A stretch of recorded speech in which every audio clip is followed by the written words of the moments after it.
Welcome to OAT159-PowerPoint. This video will help you learn to navigate this course, PowerPoint, within the Dell Tech's new learning management software known as Brightspace or D2L. So this is the first page that you'll see when you come into D2L or into your course, and I have announcements here so you can see the announcements or whatever's the most important announcement coming up. And then on the right hand side is your My Lab Mastering Links link. If you go to click on content in your top left hand corner, you will actually go into the course here and you will see where you have overview, etc. If you come onto the left hand side, you can see where it says start here in D2L, and when you click on that, if you don't already see the things under it, you will see the things under it when you click on it. And the first thing you come to is 6 steps beginning this class. And you'll see there's a PDF document there, so if you click on that, you'll see the document. And I just have a very simple infographic that explains the same information that is listed before in text. So this is just a simpler way of looking at it. Okay, so from here, you can navigate by clicking the next button, or you can use these breadcrumbs. These are called breadcrumbs to go backwards. So just so you can see, I'm going to click next, and there was nothing after this topic underneath this topic, so we go back here. So I'm going to go to text and materials next, and you can see that under the text and materials we have 3 things that are required. An e-text access code, which you're going to have to purchase. You can purchase that from the bookstore. Now what's important to know is that if you took the OAT152 Excel course last semester, then you last semester, and you purchased it last semester, that code is good for 1 year, and it will also work for this course. So you will not need to purchase the code again. Now, if you're taking the PowerPoint Microsoft Office certification exam, you will have to purchase the voucher for that. But if that's necessary, you can contact your instructor or contact me, and I can help you purchase that separately. Okay. You will also need headphones. If you're working in the lab, the software that we'll be using will have sound, and you will need to be able to use headphones. If you're working at home, you don't need that. You'll need a speaker or headphones. It doesn't matter which way you go. Okay, and I have a link here to the bookstore so that you can easily access those materials and purchase those materials. If you click on syllabus and policies, you'll see the policies, and I have a link to the student handbook for easy access.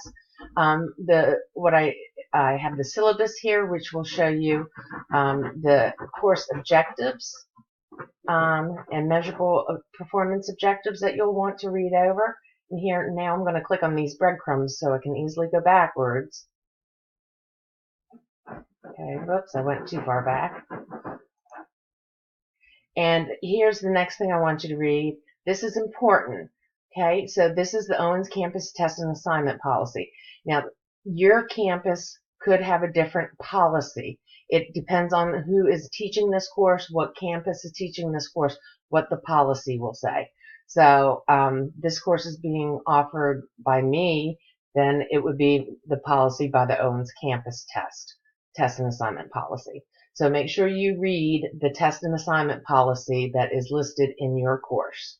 Okay, because for example, this says no late work. Students need to be accountable. So you want to click in there and make sure you read it, because it tells you about the expectations for turning and submitting work, and the consequences for submitting late work.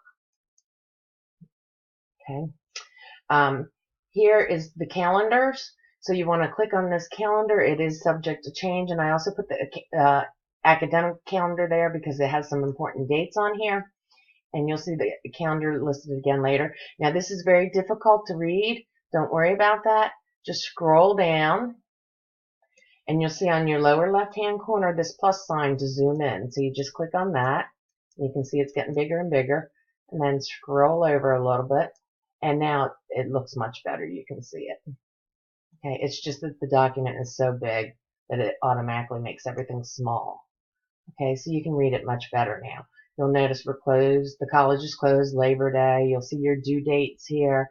When the college is closed again, election day, when everything's due, etc. I also have your percentages for how your grades will break down here, so you can see that. And I'm going to click back here. Okay. And then your final grade. Your final grade is a weighted grade. That means some pieces are actually worth more than others.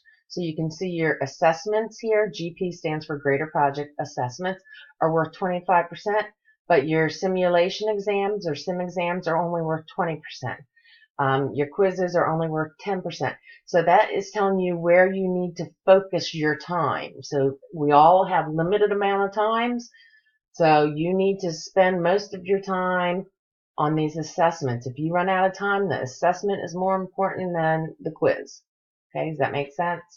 Okay, and if you don't understand weighted grades, make sure that you watch the video entitled How Weighted Grades Work.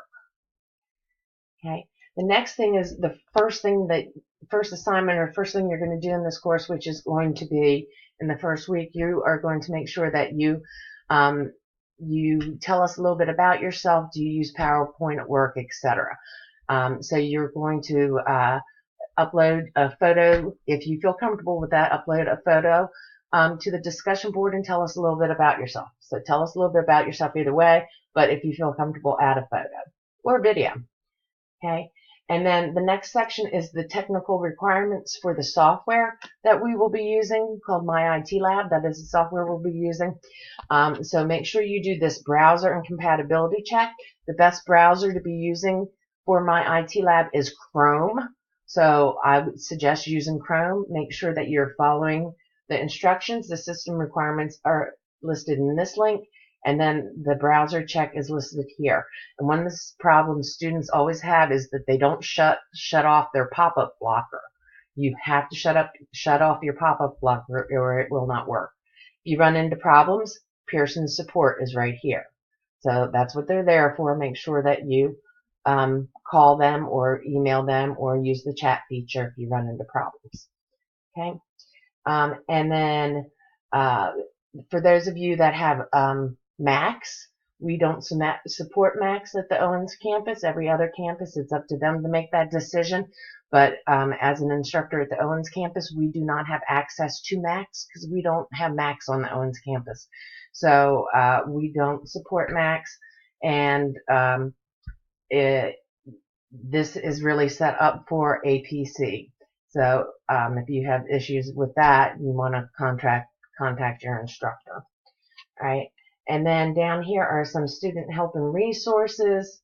We have D2L help. So because everybody's new to D2L or Brightspace, I have links here to videos that can help you. I have learning support. We have lots of support here at Delaware Tech for students. We have the Learning Center. We have advisement.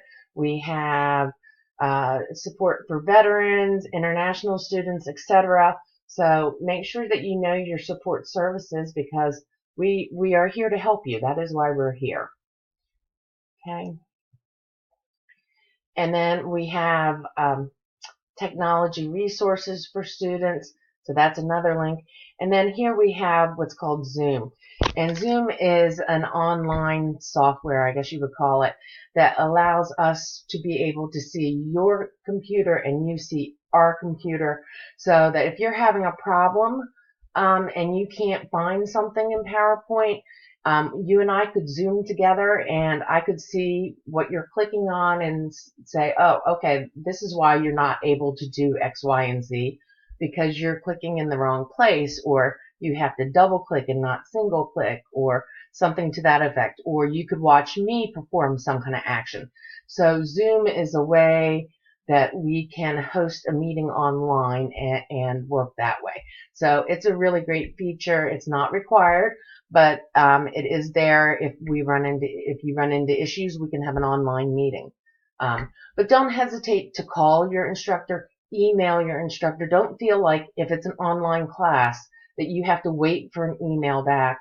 You can also call your instructor if you run into a problem. So, there's many ways of communicating. Sometimes, if you don't get an email back within 24 business hours, and business hours means when the college is open, it could be that, your email got lost. We get, some days I get hundreds of emails. So, sometimes one or two get lost in the pile. Don't hesitate to make that phone call. Maybe something happened. We never intentionally ignore students, but sometimes one or two in the pile get lost. So don't ever hesitate to pick up that phone or to send another email. But understand that we do get a lot of email, and sometimes it does take two business days to get back to you. And we're not online on the weekend. Every once in a while I'll be online. If I see something, I'll answer it. But we're not committed to the weekend. I'm not online 24/7. So, and we teach classes during the day too, and we're on ground in class. We're not always at our office. So, we're here to help you. Please don't hesitate to contact us. And if there's anything that your instructor can do for you, please don't hesitate. I hope you enjoy the course. Thank you.